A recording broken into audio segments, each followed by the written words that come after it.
கண்ட இடத்திலெல்லாம் தாக்குதல்களை மேற்கொண்டு அவர்கள் உங்களை வெளியேற்றிய இடத்திலிருந்து நீங்கள் அவர்களை முழுமையாக வெளியேற்றி விடுங்கள் என அதிரடியான உத்தரவை பிறப்பித்த யஹ்யா சின்வார் அவர்கள். யமனிலே இருக்கக்கூடிய ஐநாவின் தலைமையகத்தை கைப்பற்றிய யமன் ஹவுதி இராணுவத்தினர். சவுதி அரேபியாவுக்கு அதிகளவான வெடிகுண்டுகளை வழங்கிய அமெரிக்கா. ஹிஸ்புல்லா இராணுவத்தினதும் பலஸ்தீனிய போராளிகளினதும் தொடர்ச்சியான தரமான விருந்துபசாரங்கள். பற்றி எரியும் அமெரிக்க இராணுவ தளங்கள். ஜோர்டான் அரசுக்கு எதிராக மேற்கொள்ளப்பட்ட தரமான தாக்குதல். நாளைய தினம் அமெரிக்காவின் தலைமையில் நடைபெறப் போகும் யுத்த நிறுத்த பேச்சுவார்த்தைகள் வெற்றி அளிக்குமா?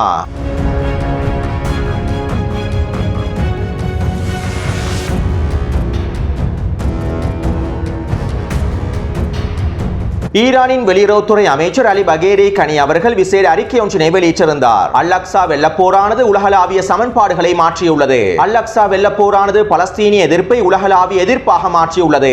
ஜியோனிச குற்றங்கள் அதிகரிக்கும் போது எதிர்ப்பானது விரிவடைந்து தீவிரமடையும். பலஸ்தீனிய எதிர்ப்பானது தற்போது சுதந்திர ஊடகங்களின் யதார்த்தமாக மாறிவிட்டது. இன்று உலகளாவிய பலஸ்தீனிய எதிர்ப்பு ஒரு யதார்த்தமாக மாறிவிட்டது மற்றும் உலகளாவிய ரீதியில் பலஸ்தீனிய எதிர்ப்பானது ஒப்புக்கொள்ளப்பட்டுள்ளது. ஈரானிய மண்ணிலே தியாகி இஸ்மாயில் ஹனியா அவர்கள் படுகொலை செய்யப்பட்டதற்கான பதிலடி தாக்குதல்களை வழங்குவதற்கு எல்லா விதமான உரிமையும் எங்களுக்கு இருக்கின்றது. தியாகி இஸ்மாயில் ஹனியா அவர்களுடைய படுகொலை ஈரானின் இறையாண்மையை மீறக்கூடிய செயலாகும். இதற்கு பதிலடி தாக்குதல்களை வழங்குவது தெஹ்ரானின் சட்டப்பூர்வமான உரிமையாகும். மேலும் யஹ்யா சின்வார் அவர்களுடைய தெரிவானது எதிர்ப்புக்கு கிடைத்த மிகப்பெரிய வெற்றியாகும் என்றும் ஈரானினுடைய வெளியுறவுத்துறை அமைச்சர் குறிப்பிட்டுள்ளார். ஈரானிய தரப்பினர் இஸ்ரேலிய ஆக்கிரமிப்புக்கு எதிராக எப்போது தாக்குதல்களை மேற்கொள்வார்கள் என தொடர்ச்சியாக கேள்விகள் எழுப்பப்பட்டு வருகின்றன. பல சர்வதேச ஊடகங்களின் மூலமாகவும் இஸ்ரேலிய ஆக்கிரமிப்புக்கு ஆதரவான ஊடகங்களின் மூலமாகவும் ஈரானுக்கு எதிரான போலி பிரச்சாரங்கள் மேற்கொள்ளப்பட்டு வருகின்றன.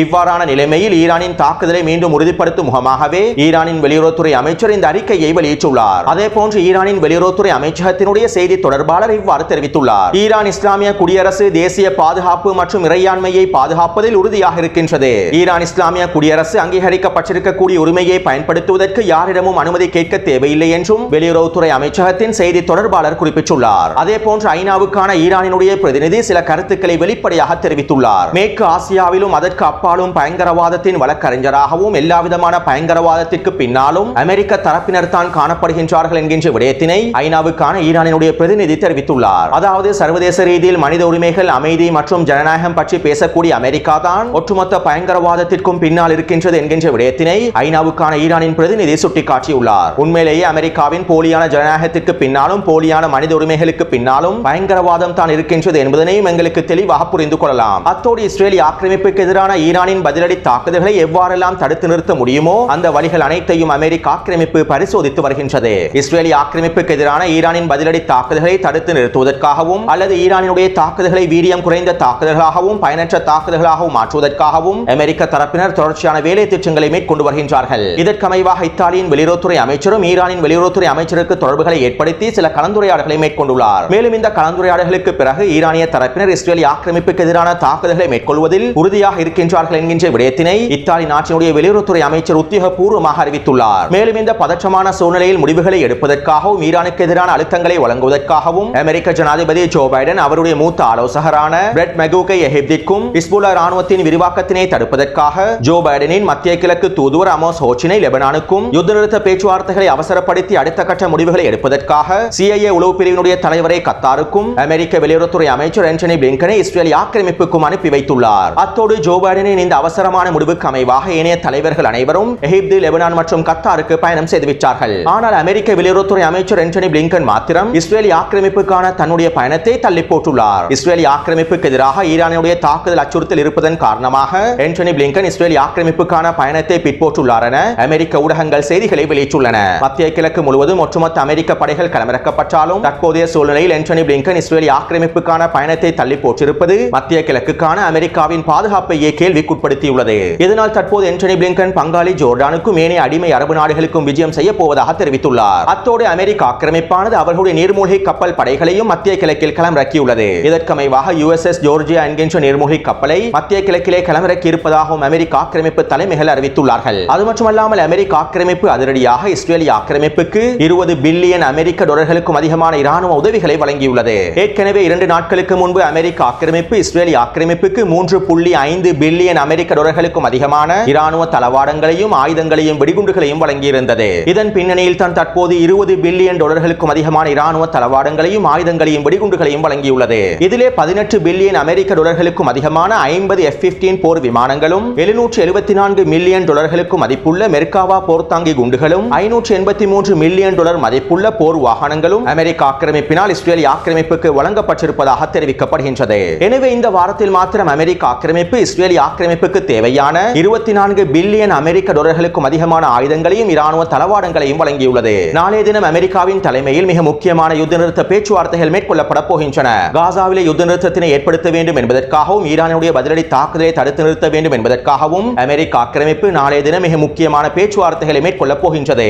ஆனால் இந்த பேச்சுவார்த்தைகள் ஆரம்பிக்கப்படுவதற்கு முன்பே 24 பில்லியன் டாலர்களுக்கும் அதிகமான ஆயுதங்களையும் இராணுவ தளவாடங்களையும் அமெரிக்க ஆக்கிரமிப்பு இஸ்ரேலிய ஆக்கிரமிப்புக்கு வழங்கியிருப்பது இந்த பேச்சுவார்த்தைகளின் முதல் கட்ட தோல்வியை எடுத்து காட்டுகின்றது. இதனால் தான் யஹ்யா சின்வார் அவர்கள் நாளைய தினம் நடைபெறக்கூடிய மிக முக்கியமான பேச்சுவார்த்தைகளில் கலந்து கொள்ளப் போவதில்லை என அறிவித்திருந்தார். மேலும் நாளைய தினம் நடைபெறக்கூடிய பேச்சுவார்த்தைகளில் இருந்து முழுமையாக விலகி இருப்பதனையும் யஹ்யா சின்வார் அவர்கள் அறிவித்திருந்தார். காசாவிலே நீங்கள் உண்மையாக யுத்த நிறுத்தத்தினை ஏற்படுத்த விரும்பினால் கடந்த ஜூலை 2ஆம் தேதி ஒப்புக்கொள்ளப்பட்ட யுத்த நிறுத்த பேச்சுவார்த்தைகளை நடைமுறைப்படுத்துங்கள் என்றும் ஹமாஸினுடைய தலைமைகள் அறிவித்துள்ளார்கள். எனவே அமெரிக்க ஆக்கிரமிப்பு பல பில்லியன் டாலர் பெறுமதியான ஆயுதங்களை இஸ்ரேலிய ஆக்கிரமிப்புக்கு வழங்கிவிட்டு யுத்த நிறுத்த பேச்சுவார்த்தைகளை மேற்கொண்டிருப்பது வேடிக்கையான விடயமாகவே பார்க்கப்படுகின்றது. அத்தோடு யஹ்யா சின்வார் அவர்கள் மத்தியஸ்தர்களுக்கு ஒரு செய்தி ஒன்றினை வழங்கியிருப்பதாக அமெரிக்காவின் வால் ஸ்ட்ரீட் ஜர்னல் ஊடகமானது குறிப்பிட்டுள்ளது. உண்மையிலேயே இஸ்ரேலிய ஆக்கிரமிப்பு பேச்சுவார்த்தைகளில் தீவிரத்தன்மையை காண்பிப்பவர்களாக இருந்தால் முதலில் காசாவிலே இஸ்ரேலிய ஆக்கிரமிப்பு ராணுவத்தின் ஒட்டுமொத்த ராணுவ நடவடிக்கைகளையும் முழுமையாக நிறுத்தட்டும். மேலும் காசாவில் இருந்து இஸ்ரேலிய ஆக்கிரமிப்பு ராணுவம் முழுமையாக வெளியேறட்டும். அவ்வாறு இஸ்ரேலிய ஆக்கிரமிப்பு ராணுவம் செய்தால் மாத்திரமே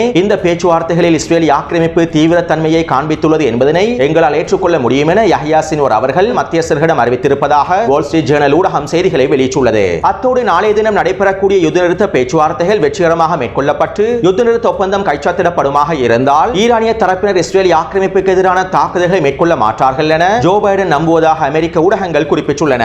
எனவே இதிலிருந்து ஈரானின் பதிலடி தாக்குதலை தடுப்பதற்காகத்தான் ஜோ பைடன் இந்த பேச்சுவார்த்தைகளை ஆரம்பித்து ஒரு நாடகம் ஒன்றினை அரங்கேற்றி வருகின்றார் என்பதனையும் எங்களுக்கு தெளிவாக புரிந்து கொள்ளலாம். அது மட்டுமல்லாமல் நாளைய தினம் நடைபெறக்கூடிய பேச்சுவார்த்தைகளில் இஸ்ரேலிய ஆக்கிரமிப்பு பிரதிநிதிகள் கலந்து கொள்ளப் போகின்றார்கள். மேலும் இவ்வாறு கலந்து கொள்ளக்கூடிய இஸ்ரேலிய ஆக்கிரமிப்பு பிரதிநிதிகளுக்கு தேவையான எல்லாவிதமான அதிகாரங்களையும் நெட்டன்யாஹு வழங்கவில்லை என இஸ்ரேலிய ஆக்கிரமிப்பு பிரதிநிதிகள் குறிப்பிட்டுள்ளார்கள். இவ்வாறு நெட்டன்யாஹு எங்களுக்கு தேவையான அதிகாரங்களை வழங்காமல் பேச்சுவார்த்தைகளை மேற்கொள்வதனால் எந்தவிதமான பயனும் ஏற்பட போவதில்லை என்றும் எந்தவிதமான தீர்மானத்தையும் எடுக்க முடியாது என்றும் இஸ்ரேலிய ஆக்கிரமிப்பு பிரதிநிதிகள் குறிப்பிட்டுள்ளார்கள். அது மட்டுமல்லாமல் நெட்டன்யாஹுவுடன் மோதிக்கொள்ளக்கூடிய இஸ்ரேலிய ஆக்கிரமிப்பின் பாதுகாப்பு அமைச்சரும் குறித்த விடயம் தொடர்பாக சில வெளிப்படையான கருத்துக்களை வெளியிட்டுள்ளார். எனவே தற்போது வரை கிடைத்திருக்கக்கூடிய தகவல்களுக்கு அமைவாக நாளைய தினம் நடைபெறக்கூடிய பேச்சுவார்த்தைகள் முழுமையாக தோல்வியில் முடிவடையும் என்பதனை எங்களுக்கு எதிர்பார்க்கலாம். அடுத்து பங்காளி ஜோர்டான் இஸ்ரேலிய ஆக்கிரமிப்புக்கு ஆதரவாகவும் அமெரிக்க ஆக்கிரமிப்புக்கு ஆதரவாகவும் எல்லா விதமான உதவிகளையும் மேற்கொண்டு வருகின்றது. எனவே பங்காளி ஜோர்டான் அரசுக்கு ஒரு தகுந்த பாடம் ஒன்றினை கற்பிக்க வேண்டும் என்பதற்காக ஈரான் மற்றும் ஈராக்கில் இருக்கக்கூடிய ஹேக்கர்ஸ் குழுக்கள் ஜோர்டான் அரச வலைத்தளங்களுக்கு எதிராக மிகப்பெரிய சைபர் தாக்குதல் ஒன்றை மேற்கொண்டுள்ளார்கள்.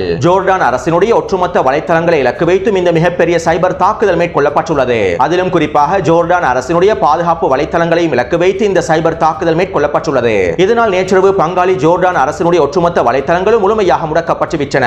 மேலும் இந்த சைபர் தாக்குதலினால் ஜோர்டான் அரசுக்கு மிகப்பெரிய இழப்புகள் ஏற்படுத்தப்பட்டிருப்பதாகவும் தெரிவிக்கப்படுகின்றது. அத்தோடு குறித்த தாக்குதலுக்கு ஃபேட்டமியோன் படையினர் பொறுப்பேற்றுள்ளார்கள். இந்த ஃபேட்டமியோன் படையினர் தொடர்பாக நான் முன்னைய காணொளிகளிலும் குறிப்பிட்டிருந்தேன். இவர்களுடைய தரைப்படையானது சிரியாவின் மூலமாக லெபனானுக்குள்ளே நுழைந்து ஹிஸ்புல்லா ராணுவத்திற்கு ஆதரவாக களமிறங்குவதற்கும் தயாராக இருக்கின்றார்கள். இப்படியான நிலைமையில் தான் தற்போது ஃபேட்டமியோன் படைப்பிரிவினுடைய இலத்திரனியல் பிரிவு ஜோர்டான் அரசுக்கு எதிராக இந்த மிகப்பெரிய சைபர் தாக்குதலை மேற்கொண்டுள்ளார்கள். அடுத்து கிழக்கு சிரியாவிலே கொனிக்கு எண்ணெய் கிணறுக்கு அருகாமையில் இருக்கக்கூடிய அமெரிக்க ராணுவ தளத்தினை இலக்கு வைத்து 4க்கும் அதிகமான ட்ரோன் தாக்குதல்களும் ஏவுகணை தாக்குதல்களும் மேற்கொள்ளப்பட்டுள்ளன.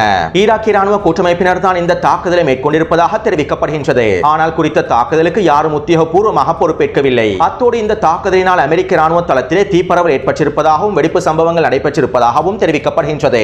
ஏற்கனவே கடந்த 4 நாட்களுக்கு முன்பு கிழக்கு சிரியாவின் கராபல்ஜிர் பிரதேசத்திலே ஈராக்கிய ராணுவ கூட்டமைப்பினர் மேற்கொண்ட தாக்குதலில் 8 அமெரிக்க சிப்பாய்கள் படுகாயம் அடைந்திருப்பதாகவும் அவர்களுடைய நிலைமை கவலைக்கிடமாக இருப்பதாகவும் பென்டகன் அறிவித்துள்ளது. இப்படியான நிலைமையில் தான் நேற்றிரவு தரமான தாக்குதல்கள் மேற்கொள்ளப்பட்டுள்ளன. இந்த தாக்குதலிலும் 10க்கும் அதிகமான அமெரிக்க சிப்பாய்கள் கொல்லப்பட்டும் படுகாயமடைந்தும் இருக்கலாம் என்றும் எதிர்பார்க்கப்படுகின்றது. அடுத்து பிராந்தியத்திலே சவுதி அரேபிய நாட்டினை பாதுகாப்பதற்காகவும் சவுதி அரேபியாவுக்கு தேவையான எல்லா விதமான பாதுகாப்புகளையும் வழங்குவதற்காகவும் அமெரிக்காவுடன் சவுதி அரேபிய தரப்பினர் ஒப்பந்தங்களை மேற்கொள்ளப் போகின்றார்கள். இவை தொடர்பாக முன்னைய காணொளிகளில் காணொலிகளில் நான் தெளிவாக குறிப்பிட்டிருந்தேன். அத்தோடு அமெரிக்க ஆக்கிரமிப்பு சவுதி அரேபியாவுக்கான ஆயுத ஏற்றுமதி தடையையும் நீக்கியுள்ளது. மேம்பட்ட மற்றும் வீரியமான ஆயுதங்களை அமெரிக்க ஆக்கிரமிப்பு சவுதி அரேபியாவுக்கு வழங்கவில்லை. மேலும் இந்த ஆயுதங்களுடைய பரிமாற்றம் இடைநிறுத்தப்பட்டிருந்தது. இருப்பினும் கடந்த 2 நாட்களுக்கு முன்பு அமெரிக்க ஆக்கிரமிப்பு சவுதி அரேபியாவுக்கான மேம்பட்ட ஆயுதங்களை வழங்குவதற்கான உத்தரவினை பிறப்பித்துள்ளது. அத்தோடு இந்த செய்தியானது 2 நாட்களுக்கு முன்பு வெளியான செய்தியாகும். மேலும் நான் இந்த செய்திகளை காணொலிகளில் குறிப்பிடுவதற்கு தவறிவிட்டேன். அத்தோடு இன்றைய தினம் அமெரிக்க ஆக்கிரமிப்பு சவுதி அரேபியாவுக்கு தேவையான வெடிகுண்டுகளை வழங்கியுள்ளது. 750 மில்லியன் அமெரிக்க டாலர் பெறுமதி அளவிலான வெடிகுண்டுகளை அமெரிக்க ஆக்கிரமிப்பு சவுதி அரேபியாவுக்கு வழங்கியுள்ளது.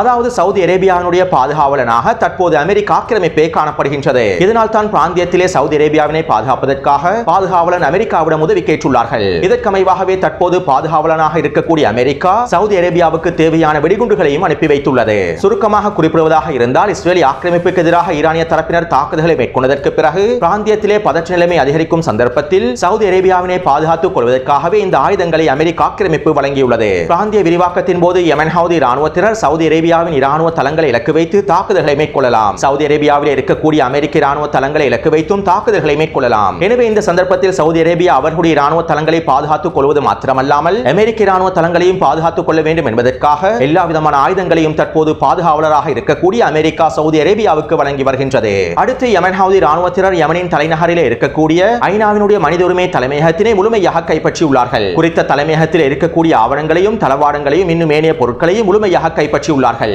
ஏற்கனவே அமெரிக்க ஆக்கிரமிப்பும் இஸ்ரேலிய ஆக்கிரமிப்பும் யமனுக்குள்ளே பல உளவாளிகளை களமிறக்கியுள்ளது. மேலும் இந்த உளவாளிகளுக்கு யமனிலே இருக்கக்கூடிய ஐநாவின் மனித உரிமை அமைப்புகள் முழுமையான ஆதரவினை வழங்கி இருப்பதனை யமன் பாதுகாப்பு படையினர் கண்டுபிடித்துள்ளார்கள். இதற்கமைவாகத்தான் யமனிலே இருக்கக்கூடிய ஐநாவின் மனித உரிமை தலைமையகத்தினை யமன் பாதுகாப்பு படையினர் முழுமையாக கைப்பற்றியுள்ளார்கள். அடுத்து ஹிஸ்புல்லா ராணுவத்தினர் நேற்றைய தினம் மொத்தமாக 6 தாக்குதல்களை மேற்கொண்டிருந்தார்கள். மிஸ்காவாம் தளம், மெடாட் முகாம், அல் சமாகா தளம் மற்றும் கஃபர் ஷுபா பிரதேசங்களிலே இஸ்ரேலிய ஆக்கிரமிப்பு சிப்பாய்கள் பதுங்கியிருக்கக்கூடிய பகுதிகளை இலக்கு வைத்து அதிரடியான கவசதிர் பேவுகணை தாக்குதல்களையும் புர்கான் ஏவுகணை தாக்குதல்களை மேற்கொண்டுள்ளார்கள். மேலும் இஸ்ரேலிய ஆக்கிரமிப்பின் 2 பீரங்கி தளங்களை இலக்கு வைத்தும் தாக்குதல்களை மேற்கொண்டுள்ளார்கள். இந்த தாக்குதலினால் குறித்த பிரதேசத்திலே 10க்கும் அதிகமான இஸ்ரேலிய ஆக்கிரமிப்பு சிப்பாய்கள் கொல்லப்பட்டும் படுகாயமும் அடைந்துள்ளார்கள். அத்தோடு நேற்றிரவு ஹிஸ்புல்லா ராணுவத்தினர் அதிரடியாக மவுண்ட் நெரியா பிரதேசத்தை இலக்கு வைத்து 40க்கும் அதிகமான ஏவுகணை தாக்குதல்களை மேற்கொண்டிருந்தார்கள். குறித்த பிரதேசத்தில் இருக்கக்கூடிய வயது முதிர்ந்த அயன்டோம் அமைப்புகள் செயற்படுகின்றதா இல்லையா என்பதனை பரிசோதித்து பார்ப்பதற்காகவே ஹிஸ்புல்லா ராணுவத்தினர் இந்த தாக்குதல்களை மேற்கொண்டுள்ளார்கள். இருப்பினும் வயது முதிர்ந்த அயன்டோம் அமைப்புகளினால் குறித்த ஏவுகணைகளில் ஒரு சில ஏவுகணைகளை மாத்திரமே சுட்டு வீழ்த்த முடிந்துள்ளது என்றும் தெரிவிக்கப்படுகின்றது.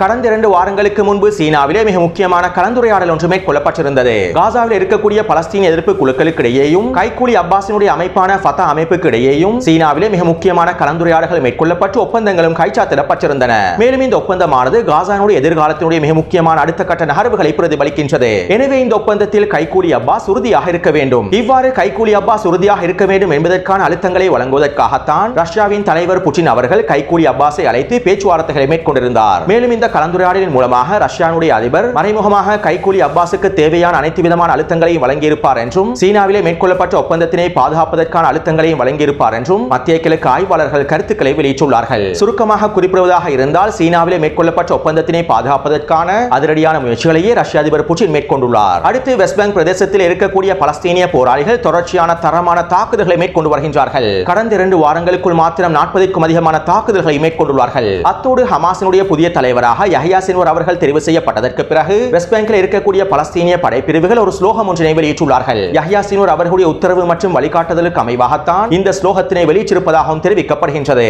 அதாவது நீங்கள் கண்ட இடத்திலெல்லாம் அவர்களுக்கு எதிரான தாக்குதல்களை மேற்கொள்ளுங்கள், மேலும் அவர்களை அழித்து அவர்கள் உங்களை வெளியேற்றிய பிரதேசத்திலிருந்து அவர்களை முழுமையாக வெளியேற்றி விடுங்கள் என்றும் குறித்த ஸ்லோகத்தில் குறிப்பிடப்பட்டுள்ளது. வெஸ்ட் பேங்க் பிரதேசத்திலே இஸ்ரேலிய ஆக்கிரமிப்பு இனப்படுகொலை பயங்கரவாத அரசு 10 லட்சத்திற்கும் அதிகமான நிலத்திடர்களுக்கு ஆயுதங்களை வழங்கியுள்ளது. இதனால் ஆயுதமேந்திய நிலத்திடர்கள் குறித்த பிரதேசங்களில் இருக்கக்கூடிய பலஸ்தீனிய மக்களுக்கு எதிரான தாக்குதல்களையும் தொடர்ச்சியாக மேற்கொண்டு வருகின்றார்கள். எனவே ஆயுதமேந்திய நிலத்திடர்களுக்கு எதிராக கண்ட இடங்களிலெல்லாம் தாக்குதல்களை மேற்கொள்ளுங்கள் என்றும் அவர்கள் உங்களிடமிருந்து கைப்பற்றிய பிரதேசங்களை நீங்கள் அவர்களை அழித்து கைப்பற்றிக் கொள்ளுங்கள் என்றும் குறித்த ஸ்லோகத்தின் மூலமாக தெரிவிக்கப்படுகின்றது. எனவே இதற்கமைவாகத்தான் தற்போது வெஸ்ட் பேங்க் பிரதேசத்தில் இருக்கக்கூடிய பலஸ்தீனிய போராளிகள் ஆயுதமேந்திய நிலத்திடர்களுக்கு எதிரான தொடர்ச்சியான தாக்குதல்களை மேற்கொண்டு வருகின்றார்கள். அத்தோடு இன்றைய தினம் இஸ்ரேலிய ஆக்கிரமிப்பு டூபாஸ் பிரதேசத்தினூடாக ஊடுருவல் தாக்குதல்களை ஆரம்பித்துள்ளது. மேலும் குறித்த பிரதேசத்தில் இருக்கக்கூடிய பலஸ்தீனிய போராளிகளும் தொடர்ச்சியான தாக்குதல்களையும் தரமான விருந்துகளையும் வழங்கி வருகின்றார்கள்.